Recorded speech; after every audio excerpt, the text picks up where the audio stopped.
एक ध्यानी मोंक जंगल के एक वृक्ष के नीचे ध्यान किया करते थे। वे रोज एक लकड़हारे को लकड़ियां काट कर ले जाते देखते। एक दिन उन्होंने उस लकड़हारे को रोककर कहा, सुन भाई, दिन भर लकड़ी काटता है, 2 दिन की रोटी जुट नहीं पाती है। तू जरा आगे क्यों नहीं जाता? वहाँ आगे चंदन का वृक्षों का जंगल है। एक दिन काट लेगा तो 7 दिन खाने की व्यवस्था हो जाएगी। गरीब लकड़हारे को विश्वास नहीं हुआ, क्योंकि वे तो सोचता था कि जितना वह जंगल को जानता है और कौन जान सकता है। जंगल में लकड़ियां काटते काटते ही तो जिंदगी बीती है। ये साधु यहाँ बैठा रहता है इस वृक्ष के नीचे। इसको क्या पता होगा कि जंगल में आगे क्या है। लकड़हारे का मन तो ना हुआ। फिर सोचा, नुकसान ही क्या है, कौन जाने ठीक ही कहता हो। फिर झूठ कहेगा भी क्यों। अच्छा और शांत आदमी मालूम पड़ता है। कभी बोला भी नहीं इसके पहले। एक बार प्रयोग करके देखने में क्या जाता है। साधु की बातों पर विश्वास कर वह आगे गया। जब वह वहाँ से लौटा तो ध्यानी मोंक के चरणों में सिर रख दिया और कहा, मुझे क्षमा कीजिए, मेरे मन में बहुत संदेह आया था, क्योंकि मैं सोचता था कि मुझसे ज़्यादा इस जंगल के बारे में और कौन जानता है। मेरा बाप भी लकड़हारा था, उसका बाप भी लकड़हारा था। हम यहीं के जलाऊ लकड़ियाँ काट काट कर जिंदगी बिताते रहे। कभी ये ना सोचा कि इससे आगे शायद कुछ इससे भी अच्छा हो सकता है। मैं भी कैसा अभागा हूँ, काश पहले पता चल जाता तो आधी जिंदगी गरीबी में ना गुजारनी पड़ती। साधु ने कहा, कोई फिक्र ना करो, जब पता चले तभी जल्दी है, जब जागो तभी सवेरा। अब जाओ, जाकर चंदन की लकड़ियाँ काटो।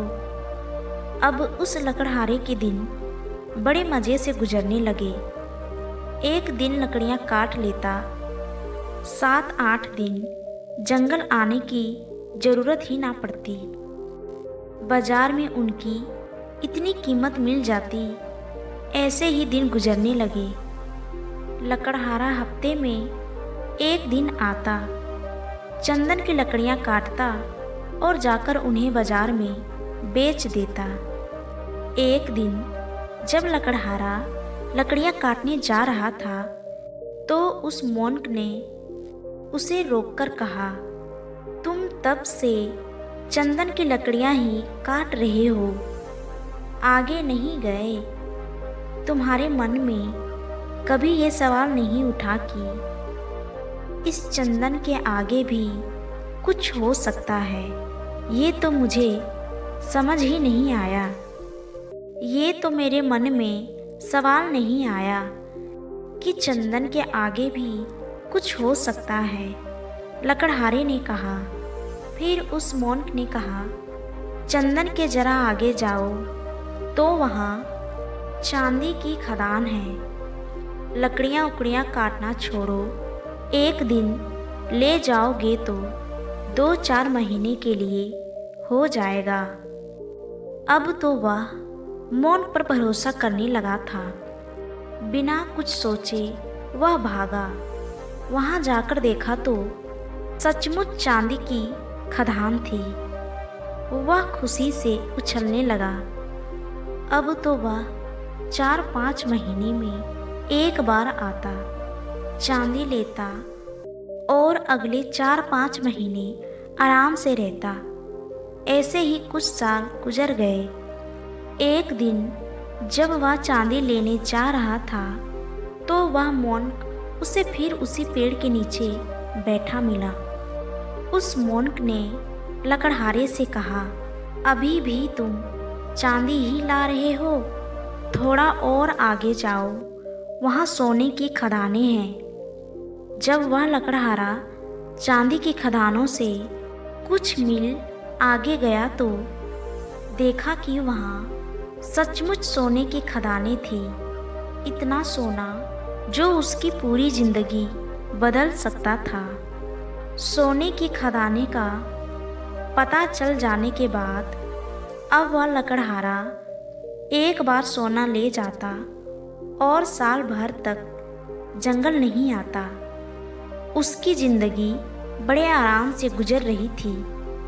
ऐसे ही कुछ साल गुजर गए। सालों बाद जब एक दिन वह लकड़हारा जंगल में सोने की खदान की तरफ जा रहा था तो वहाँ उसे वही ध्यानी मोन्क मिला जो कि एक पेड़ के नीचे बैठकर ध्यान कर रहा था। जब उस ध्यानी मोन्क ने लकड़हारे को सोने की खान की ओर जाते देखा तो बोला, तुम कभी जागोगे कि नहीं कि मुझे तुम्हें हर बार जगाना पड़ेगा? तुझे अपनी तरफ से सवाल नहीं उठते? मन में जिज्ञासा नहीं उठती कि आगे जाकर देख लूं और क्या है?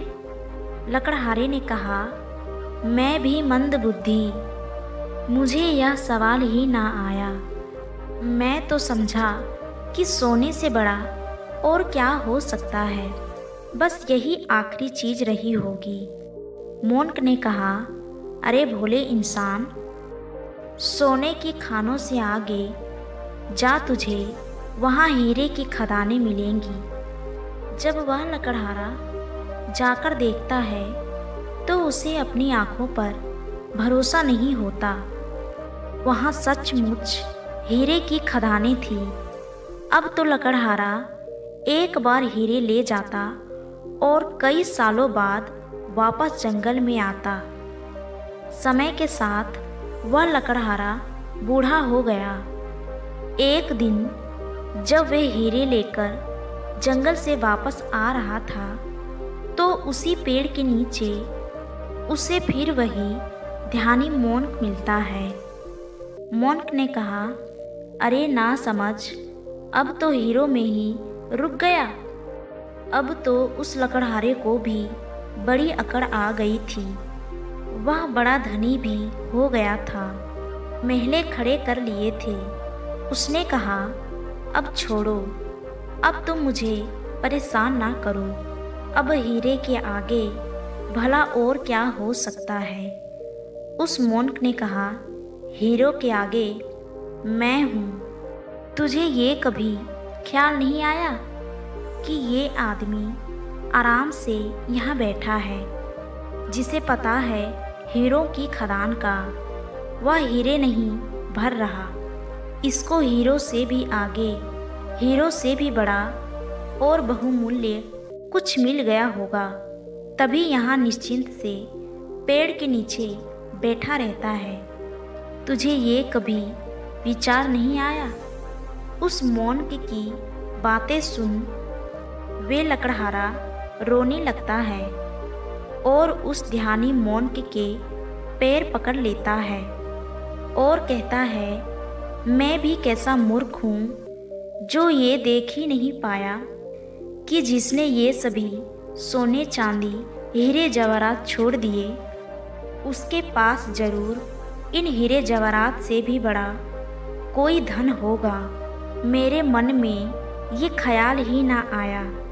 मैं जानना चाहता हूँ कि आपके पास वह कौन सा धन है जिसके सामने इस दुनिया की सारी दौलत छोटी है।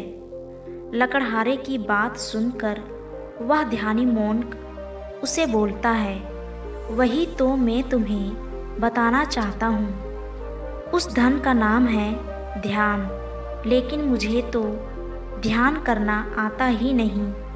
मोन्क ने कहा, ध्यान करना बहुत सरल है।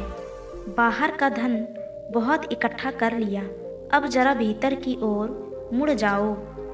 आराम से बैठ जाओ और देखो कि तुम्हारे भीतर क्या क्या चल रहा है। अगर कोई अनुभव हो तो उसे पकड़े मत रहो, बस देखो।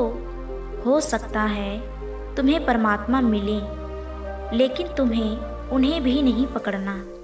तब तक देखते रहो जब तक सभी अनुभव, सभी विचार शांत ना हो जाएं। पर ध्यान रहे, जबरदस्ती किसी भी अनुभव या विचार को खत्म करने का प्रयास कभी मत करना। जब कोई अनुभव ना रहेगा, कोई विचार ना रहेगा, तब तुम निर्विकल्प समाधि में रहोगे। तब ना दृष्ट बचेगा, ना ही दृष्टांत, केवल शून्य होगा। और उस शून्य में ही जलता है बोध का दिया, आत्मज्ञान का दिया। ध्यान करने के लिए एक चीज जो सबसे महत्वपूर्ण है वो है धैर्य। आपके भीतर इतना धैर्य होना चाहिए कि घटना आज घटे या कई वर्षों बाद, आप ध्यान करने के लिए हमेशा तैयार रहें।